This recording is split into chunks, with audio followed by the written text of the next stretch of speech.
everybody, welcome back to the channel. And that's right, you see these new action figures from PlayStation. Now these are made by Spinmaster and they're based on the video game The Last of Us. It's the Joel and Ellie action figures. I was unable to get the NECA ones, but this box looks really slick and I kind of like it. And you know, The Last of Us is probably one of the games that I like the most from PlayStation. And here is my book. So I got this book at San Diego Comic-Con a couple of years ago. This is The Art of The Last of Us, and it's actually signed by Neil Druckmann. I was able to pick this up there, and he was there signing these books, and I think it's really cool. If you flip through it, you can see all the artwork for The Last of Us, and I'm super excited to get these figures based on that video game because I spent hours playing this game. Let's open them up and take a closer look. All right, so I got these two figures out of the package, and basically I just wanted to show you all the accessories that come with them. So here is a shotgun. It looks pretty good. It doesn't have any movable parts or anything like that, but I think the paint apps on there look okay. We're just going to set that off to the side. We got another rifle here, which I think also looks pretty good. I'm not going to flex these around too much, and they're not made like a rubber. They're kind of more of a plastic. So I have a feeling these could easily snap if you were to like try to like bend them too much. But I think it also helps to keep the barrel straight and stuff like that. And I really like some of the details on here, like this little piece right here, which you would move the lever to like go ahead and load that thing. You got like a machete here, which looks kind of cool. Nice paint apps on it. So you got like the pistol. So you got like a pistol here. I think it looks pretty good. I like the paint apps on the handle. Look fairly decent. There you go. There's a pistol. And then you got like a revolver here.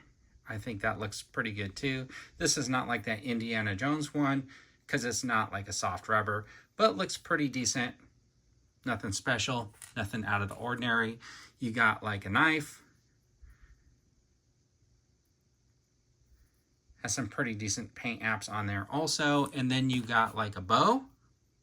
And it has like this little kind of elastic thing. This is not going to stand the test of time by any means. But it has a little slot right there that if you have your arrow, you can just kind of stick that in that slot.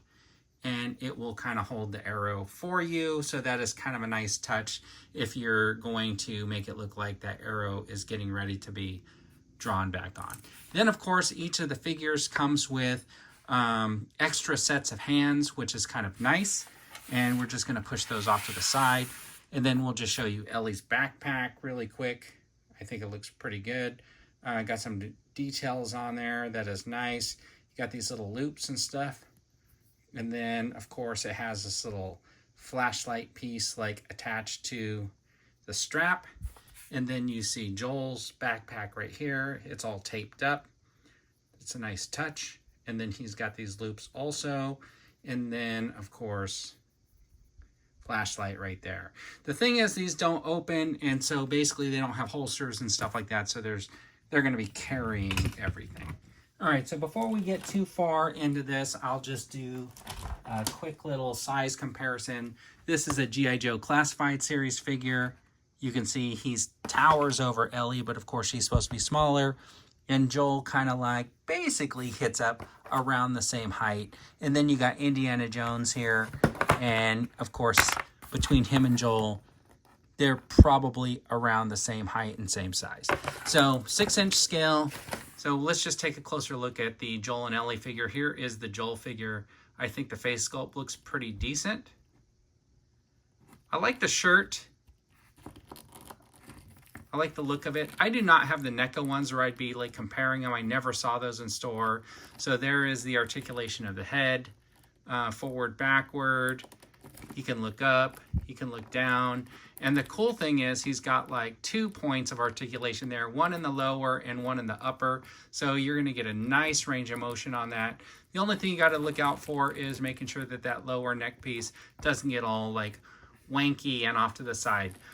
So you basically got like a ball joint in there. He's got kind of like that little butterfly piece. That's pretty standard, I think. You got an upper arm movement here. You got his elbow, which isn't necessarily 90 degrees. Well, basically just 90 degrees, but it's not a double joint or anything. Then he's got this little pivot right here in his forearm, which is okay. And then he's got the interchangeable hands. Now I did pull this hand off and I switched it to one where he can hold something. And I noticed that he's got his watch. That watch is molded onto the arm, so it's not coming off. He has this kind of movement here. And then if you look, it looks like he might have some type of an ab crunch under there, but I'm not 100% sure because of that shirt piece. I know she's got that little ab crunch underneath there, so I'm assuming that he's probably built the same because he does get that motion. The thing is with the legs, then you get down into the legs, and then he's got like that forward motion here, and he's got his reverse, kind of. He's got that upper leg pivot. He's got a double joint in the leg, which is fine. And then the feet have some movement, but because of the cuff of the pant, you're not really getting any back and forth movement on that foot so much.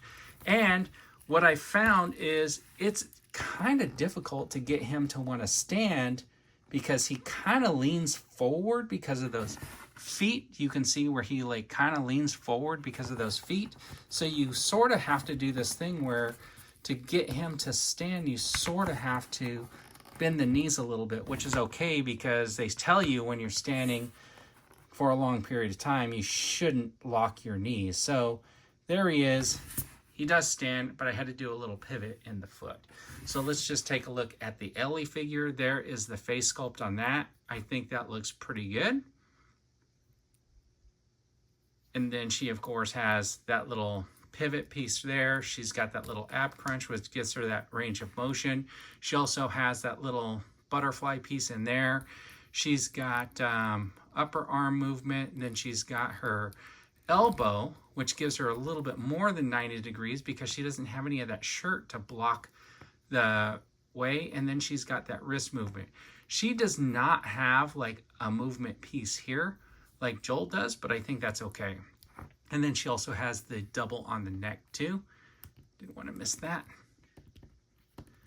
And then the leg, she's got that upper pivot. She's got the double jointed knee, and then the foot kind of has different kind of articulation because she's wearing tennis shoes and they just kind of like, there's no cuff piece preventing the foot movement. So this foot has way better articulation than Joel's does because she can get that like toe piece out. Then I saved the leg for last because you can see you get that forward movement, but because of the way this figure is built, that leg does not necessarily move back. So it's not like you might be able to get it into kind of a running pose, but it's not really going to be that great of a running pose because you won't be able to get this leg to move back that much. So not really going to get a running pose on that figure at all, but I think the look of it looks pretty decent.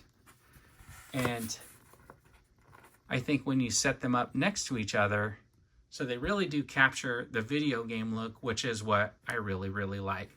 Let's gear these guys up with their backpacks and stuff and take a final look. All right, so I got Joel and stuff in his backpack, and one of the things is that when you use those loops on the back of the pack, it looks really cool. You can get both of the rifles up there, which is kind of nice. And he looks pretty cool, look, handling that little pistol.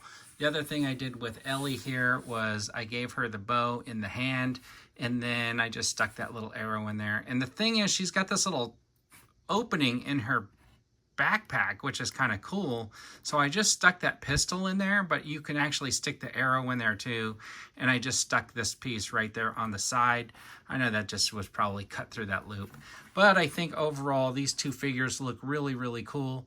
And I'm kind of glad to have them in my collection because I missed those NECA ones. And anyways, those ones probably wouldn't have been a really good scale for my collection. But I think these look fantastic, and I can't wait to get them up on my shelf. Thanks for tuning in, everybody. I really appreciate it. And as always, have a fantastic day.